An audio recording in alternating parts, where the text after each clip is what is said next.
म्हटलं तर मग मालिकेच्या पुढील काही भागांमध्ये आपल्याला हा जबरदस्त असा ट्विस्ट पाहायला मिळणार आहे, ज्यामध्ये सुमनला इतके दिवस जी सगळीजण वेडी समजत होती त्या सुमनने कमाल करून अक्षरशः रविराजांना आता सगळं सत्य नागराजांनी प्रियाचं सांगितलेलं आहे. आणि त्यामुळे मालिकेत नेमकं पुढे काय घडतं हे पाहणं देखील तितकंच इंटरेस्टिंग असणार आहे. त्यामुळे तुम्ही हा भाग शेवटपर्यंत नक्कीच बघा.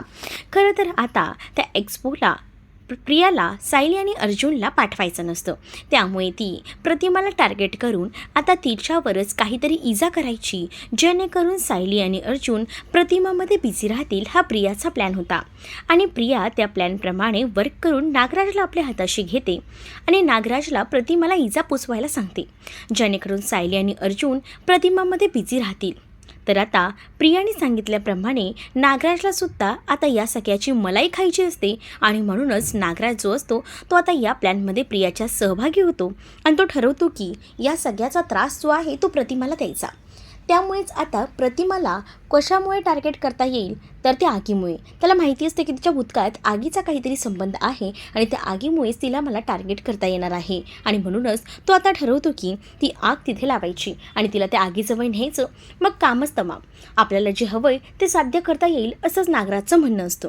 त्यामुळे नागराज प्रियाच्या म्हणण्यानुसार आता कामाला लागतो आणि तो ठरवतो की काही झालं तरीसुद्धा यामध्ये माझा खारीचा वाटा असेल. अण्णासुद्धा माझ्यावर खुश होईल, कारण मी त्या सायली आणि अर्जुनला तिथे पाठवलं नाही आहे. मी आता काही झालं तरी हा प्लॅन सक्सेस करणारच असं तर आता नागराजने ठरवलेलंच असतं. म्हणून नागराज आता पूर्ण तयारीनिशी बाहेर जातो. बाहेर जेवढा काही कचरा असतो तो कचरा पूर्णपणे रात्रीच्या वेळेला जाळायचा प्रयत्न करतो आणि त्याच वेळेला तो आता जोरजोरात बोंबलू लागतो, म्हणजे असं दाखवत असतो की आजूबाजूला तो कोणाला तरी ओरडतोय. त्याच वेळेला त्या आवाजाने प्रतिमाला जाग येते आणि प्रतिमा बाहेर येते. प्रतिमा बाहेर येऊन नागराजला विचारत असते की काय झालं आहे भाऊजी. खरं तर नागराजला मुद्दामून प्रतिमालाच तर त्या आगीकडे न्यायचं असतं, हाच तर त्याचा प्लॅन असतो आणि आता तो त्याचा प्लॅन सक्सेस होत आलेला असतो. नागराज तिला म्हणत असतो की बघा ना, इथे मी आग लावली आहे, आग. त्यामुळे आता त्या आगीकडे पाहता क्षणी बिचारी प्रतिमा जी असते ती खूप जास्त घाबरलेली असते.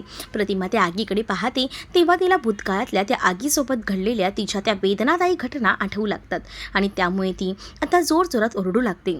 त्या जोरजोरा ओरडण्यामध्येच आता रविराजांना सुद्धा प्रतिमाचा आवाज आलेला असतो. त्यामुळे आता प्रतिमाचा आवाज नेमका कुठून येतोय त्या दिशेने रविराज बाहेर आलेले असतात. त्याच वेळेला आता बिचारी जी प्रतिमा असते तिला ओरडून ओरडून अक्षरशः आता पॅनिक अटॅक झालेला असतो आणि त्याच वेळेला रविराज तिथे येतात. रविराज आता विचारतात प्रतिमाला की काय झालं आहे प्रतिमा. प्रतिमा बोलायच्या सुद्धा मनस्थितीत नसते, कारण ती आग आणि हे सगळं तिला असं वाटत असतं की पुन्हा तिला कोणीतरी ह्या आगीचे चटके चेहऱ्यावर देणार आहे आणि म्हणूनच ती ह्या सगळ्यापासून लांब राहण्याचा प्रयत्न करते. रविराजांच्या मिठीत ती आता बेशुद्ध पडते. रविराज मात्र आता विचार करतात की काय करावं. इकडे अश्विनला सुद्धा प्रियावर संशय येत असतो, कारण त्याला माहिती असतं की प्रिया काहीतरी वेगळं वागते. वेळेला आता त्याच्या लक्षात येतं की प्रिया इतक्या रात्री बाहेर जाऊन काय करते. तर प्रियाने सांगितलेलं असतं की त्याला नागराजला मी फोन केला होता आणि आई वेळेवर गोळ्या घेते का नाही, तिला वेळेवर गोळ्या द्या हेच सांगण्यासाठी मी त्यांना कॉल केला होता. त्यावर त्याने तिला विचारलंसुद्धा होतं की तुला काही गोळ्यांची नावं माहिती आहेत का, पण प्रियाने त्यावेळेला नाही असं म्हटलं होतं, कारण प्रिया या वेगळ्याच गोळ्या तिला देत होती. इकडे मात्र आता प्रतिमा ही बेशुद्ध असते आणि तिला फक्त सायली हवी असते. सायलीला काही झालं तरी आता तिथे बोलवायचं असतं. रविराज विचार करतात की नाही, काही झालं तरी सायलीला बोलवायला हवं. सायली आता धावत पळत तिथे आलेली असते. सायली आता प्रतिमाच्या बाजूला बसलेली असते. सायलीला आता प्रतिमा त्याची ही अवस्था बघवत नसते, कारण बिचारी ती खूप मोठ्या द्विधा मनस्थितीत अडकलेली असते. पण आता इथे एक मोठा चमत्कार असा झालेला असतो की आता जेव्हा बाहेर आग लागलेली असते त्यामुळे तिला तर जो अदृश्य दिसणारा चेहरा स्पष्ट दिसायला लागलेला असतो तो म्हणजे महिपतचा, आणि त्याचसोबत आता तिला बाकी ज्या गोष्टी असतात म्हणजेच तन्वीच्या लहानपणीच्या त्यासुद्धा आता बऱ्याच क्लिअर दिसायला लागलेल्या असतात. तर आता अजून एक चमत्कार घडलेला असतो तो म्हणजे सायलीचे अश्रू. सायलीचे अश्रू जेव्हा आता हातावर पडतात प्रतिमाच्या, तेव्हा प्रतिमाला अक्षरशः कळून चुकतं की हीच आपली तन्वी आहे. त्या एका अश्रूमुळे तिला आता समजून गेलेलं असतं. ती आता सायलीचा हात धरून जरी असली तरी ती सायलीलाच तन्वी तन्वी म्हणून अजूनच आपल्याकडे खिचत असते. सायली म्हणत असते की मी प्रतिमा त्या मी सायली आहे, परंतु तरीसुद्धा नाही, तू माझी तन्वी आहेस, तू माझी तन्वी आहेस असं बोलून आता प्रतिमाने सायलीचा हात घट्ट धरलेला असतो. हे सगळं बघून आता खरं तर प्रियाला आणि नागराजला राग येत असतो, कारण प्रियाला कळत असतं पण हे प्लॅनिंग जरी ह्यांना एक्सपोला जाण्यासाठी केलेलं असलं तरीसुद्धा या सगळ्यामध्ये आपणच अडकत आहोत. आता आपल्यालाच गाशा गुंडाळायची वेळ आलेली आहे हे मात्र आता प्रियाला कळलेलं असतं, कारण आता हिची स्मृती जर या सगळ्या कारणामुळे परत आली तर आपल्याच पायावर आपण दगड मारला आहे हे सुद्धा आता प्रिया विचार करत बोलत असते. त्याच वेळेला आता नागराज देखील प्रियाकडे पाहत असतो, कारण त्यालासुद्धा आता खूप मोठा डाऊट आलेला असतो की ही सायलीचा हात धरूनच तन्वी असं का म्हणत आहे.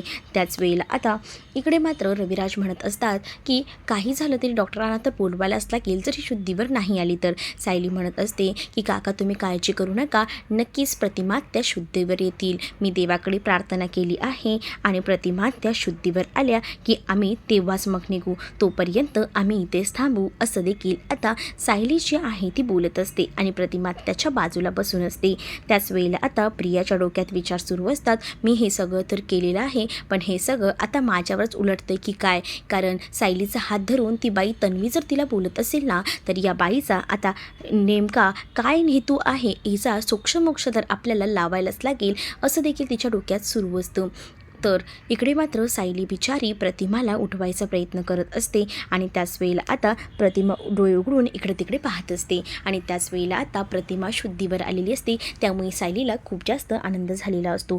त्याच वेळेला आता सायली आणि अर्जुन रविराजांना सांगतात की आम्हाला ना एक्सपोला जायचं आहे, म्हणजेच आम्ही आईबाबांना तसं सांगितलं आहे आणि तिथे महिपतसुद्धा येणार आहे ना, म्हणून बाबांना थोडा डाऊट वाटतोय की काहीतरी होईल तिथे, म्हणूनच आम्ही आईबाबांना सांगितलं की आम्ही सोबत येतो, त्यामुळे आम्हाला आता निघायला हवं. आणि त्याच वेळेला प्रियासुद्धा त्यांच्यासोबत निघत असते, कारण प्रियाला कळून चुकलेलं असतं की आपला प्लॅन आता फ्लॉप झाला आहे, आपण तर इथे बोलवलंय त्यावर भलतंच काहीतरी घडलंय आणि हे लोक एक्सपोला सुद्धा जात आहेत. आणि अर्जुन आता सकाळीच निघत असतात, तर इकडे मात्र आता कल्पना म्हणत असते की घरात कोणीच नाही आहे, म्हणजे सायली, अर्जुन आणि तन्वी आपली रात्रीच तिघही जण जे आहेत ती आता बघायला गेली आहेत प्रतिमाला रात्री काहीतरी त्रास झाला, मला अर्जुनने तसं सांगितलं, एकदा कळवलं मला कॉल करून, आता ते दोघंही जण जेव्हा येतील तेव्हा आपल्याला समजेलच असं आता कल्पना म्हणत असते. पूर्णाजींना सुद्धा आता प्रतिमाची काळजी वाटू लागते, तर अश्विन म्हणत असतो की मी आता तिकडेच चाललो आहे, बघतो नेमकं आत्याला काय झालं आहे,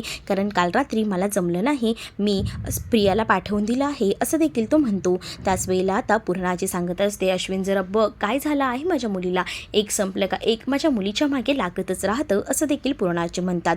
आता अश्विन जो आहे तो इकडे आलेला असतो रविराजांच्या घरी. सायली अर्जुन आता निघत असतात, तर प्रियासुद्धा त्यांच्यासोबत निघायला बघत असते, परंतु आता अश्विन म्हणत असतो की प्रिया तू कुठे चालली आहेस, तर आता अश्विनला प्रिया सांगू लागते की मी आता चालली आहे आपल्या घरी सुभेदारांच्या. असं काय म्हणतोयस तू, एक्सपोला सुद्धा आईबाबांसोबत जायचं आहे. त्यावर अश्विन प्रियाला थांबवतो आणि प्रियाला म्हणत असतो की तुला कशाला एक्सपोला जायचं आहे, प्रतिमा त्याची परिस्थिती ही अशी आहे, मग त्यांना सगळ्यात जास्त गरज तुझी आहे, मग एक्सपोला जाणं काही गरजेचं आहे का, तसंही मी तिथे जात नाही आहे, सायली अर्जुन जात आहेत ना आईबाबांसोबत, मग तुला जायची काय गरज आहे, तू एक काम कर, तू इथेच प्रतिमा त्याची सेवा करायला थांब, त्यांना व्यवस्थित गोळ्या वगैरे दे, आणि तूच काल रात्री फोनवर नागराज काकांशी बोलताना गोळ्यांचा विचारत होतीस, मग आता तू इथे थांबून तिला योग्य त्या गोळ्या देऊ शकत नाही आहेस का, फोनवर विचारण्यापेक्षा आईला जास्तीत जास्त वेळ दे ना, नाहीतरी तसंही तू मध्ये मध्ये आईला भेटायला येतच असतेस, तुला आईची आठवण येत असते,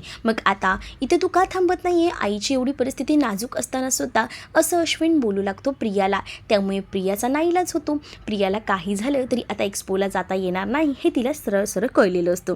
त्यामुळे प्रिया आता म्हणत असते की हो तू बोलतोयस ते बरोबर आहे, पण मग आईबाबांना, तर अश्विन म्हणतो आईबाबांना काय सांगायचं ना मी सांगतो, आईबाबा नाराज होणार नाही, तसंही प्रतिमा त्याची तब्येत ठीक नाही आहे हे त्यांना माहिती आहे, त्यामुळे तू आता घरातच थांब, कुठेही जाऊ नकोस असं देखील अश्विन आता सांगू लागतो. त्याच वेळेला अश्विन रविराजांना ते गोळ्यांचं प्रिस्क्रिप्शन विचारतो आणि म्हणतो की मला जरा गोळ्यांचं प्रिस्क्रिप्शन दाखवा, म्हणजे मला कळेल की गोळ्या व्यवस्थित तर दिल्या जात आहेत ना आणि कोणत्या गोळ्या आहेत ते. खरं तर मी सायकॅस्ट्रिस्ट नाही आहे, पण मला याबद्दल थोडा तरी नॉलेज आहे की गोळ्या कोणत्या आहेत त्या. आता गोळ्यांबद्दल विचारल्यानंतर प्रिया ही खूप जास्त घाबरलेली असते, पण आता रविराज ते प्रिस्क्रिप्शन दिलेलं असतात फाईलमध्ये ते दाखवू लागतात. तर अश्विन जेव्हा ते प्रिस्क्रिप्शन बघतो तेव्हा म्हणतो की हां गोळ्या तर बरोबर दिल्या आहेत, या योग्य त्याच गोळ्या आहेत, पण आता हळूहळू का होईना आपली प्रतिमा त्या बरी होईल, तुम्ही काळजी करू नका रविराज काका, असं देखील आता अश्विन जो आहे तो आता म्हणू लागतो. प्रिया तर आता पुरती घाबरूनच गेलेली असती. प्रियाला वाटत असतं की आता संपलं, आता ह्याने जर सगळं काही पाहिलं तर आपण गेलोच. पण आता फक्त प्रिस्क्रिप्शनवर लिहिलेल्या गोळ्या त्यांनी वाचल्यामुळे त्याला काही कळत नसतं. जर रविराजांनी तो गोळ्यांची बॉटल दाखवली असती ना आणि त्यातल्या गोळ्या जर त्यांनी चेक केल्या असत्या तर नक्कीच अश्विनला डाऊट आला असता. पण त्यांनी त्या गोळ्या नाही तर प्रिस्क्रिप्शन पाहिल्यामुळे अश्विनला आता तरी सध्या काही कळलेलं नसतं. पण अश्विनने मात्र प्रियाला चांगलंच घरी बसवलेलं असतं. त्यामुळे सायली अर्जुन तर आता एक्सपोला जायला निघालेले असतात. त्याच वेळेला तर रविराज प्रियाला म्हणत असतात की तुला आता आईची काळजी घ्यावी लागेल जास्तीत जास्त, कारण आता तू घरात आहेस पण मला जरा एक इम्पॉर्टंट काम आहे. माझ्या एका जुन्या क्लायंटने मला बोलवलं आहे, त्यासाठी मला त्या क्लायंटला भेटायला जावं लागेल. तसंही तुझ्या मदतीला सुमन आहेच, सुमनला तू सांग काही हवं असेल तर. इकडे मात्र आता बिचारी प्रतिमा अजूनही जाग्यावरच असते.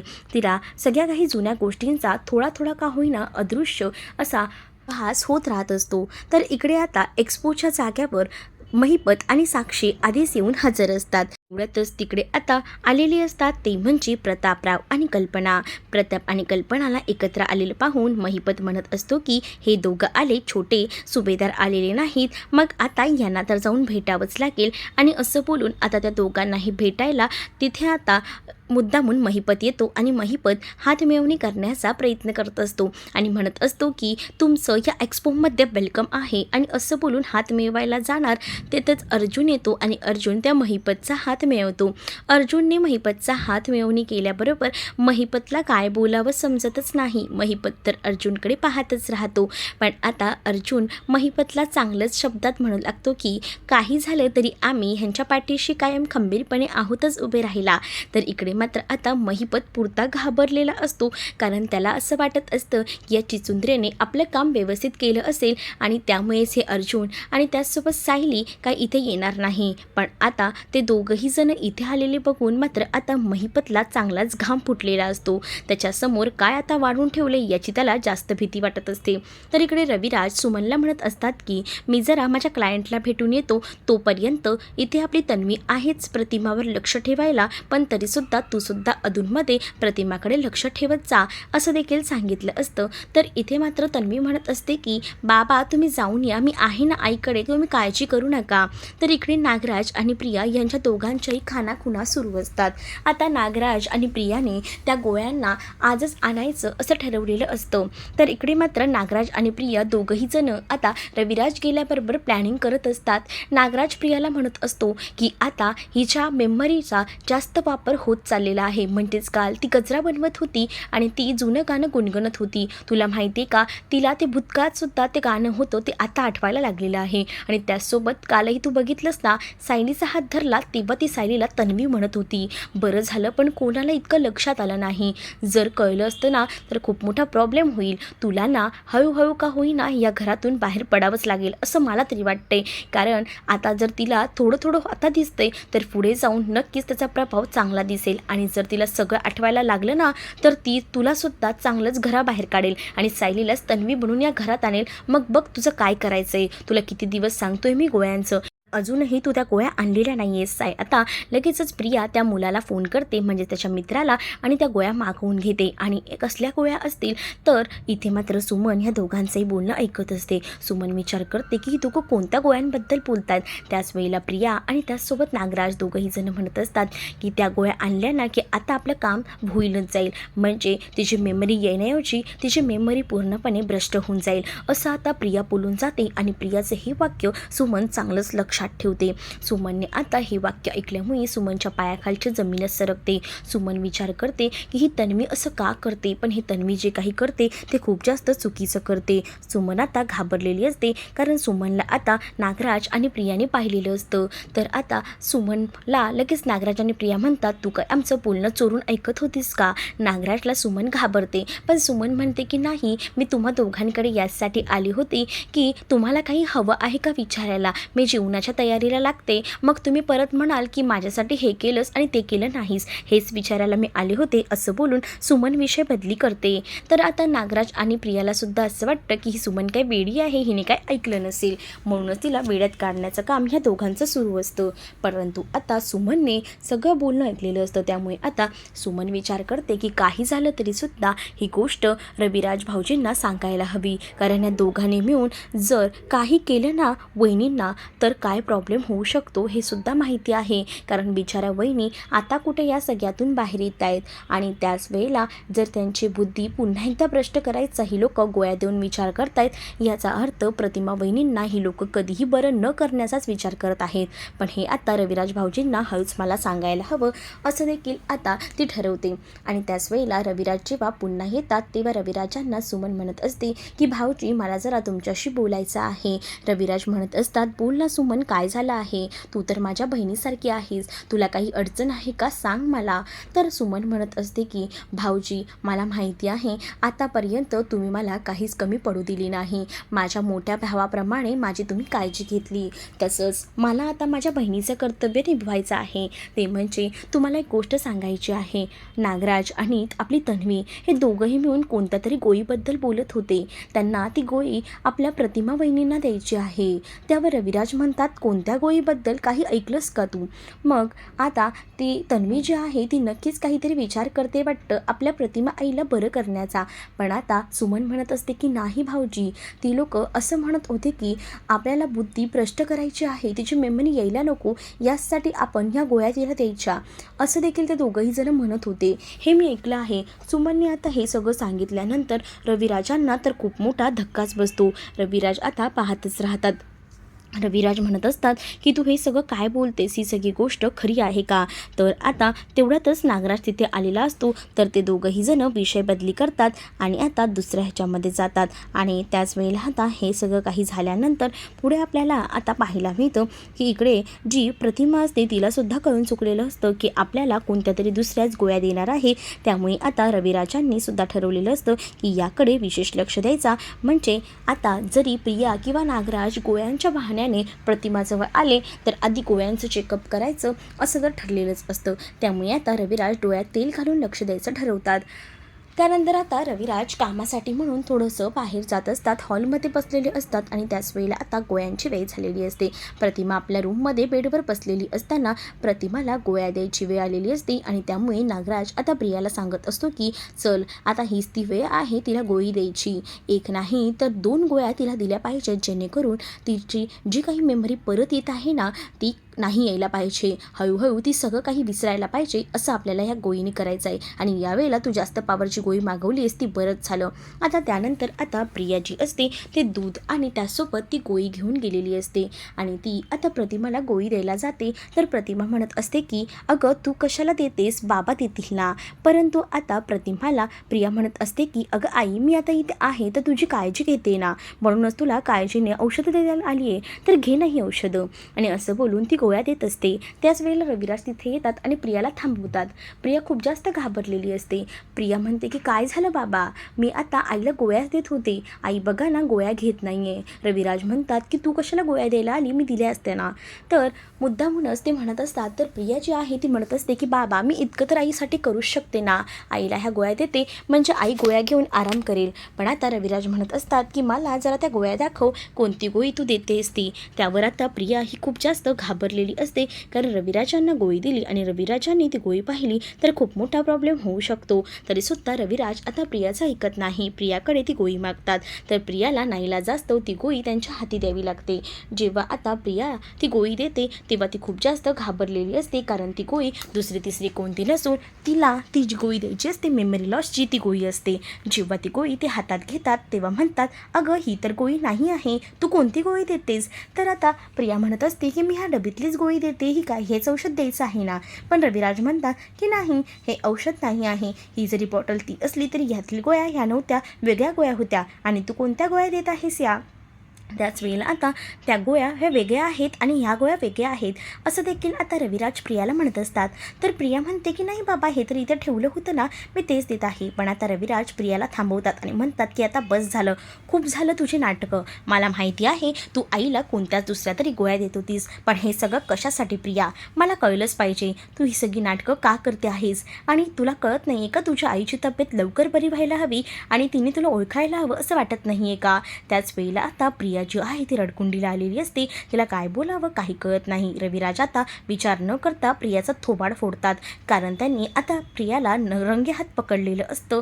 आणि त्याच वेळेला तर प्रियाचं थोबाड फोडल्याबरोबर बाहेर आवाज जातो. नागराज लगेच धावत धावत येतो. नागराज आता विचारतो की काय झालं आहे दादा, तू प्रियाला कशाला मारलंस. त्याच वेळेला आता प्रिया काहीच बोलू शकत नसते. तर रविराज सांगत असतात की बघ ना, माझं लक्ष नव्हतं तेव्हा ही कोणती तरी गोळी भलतीच आता देत होती, पण ही गोळी कोणती आहे याचा तपास तर मी घेईनच. डॉक्टर श्रद्धांना फोन करून मी विचारणार आहे या गोळ्यांबद्दल नेमकं काय आहे ते.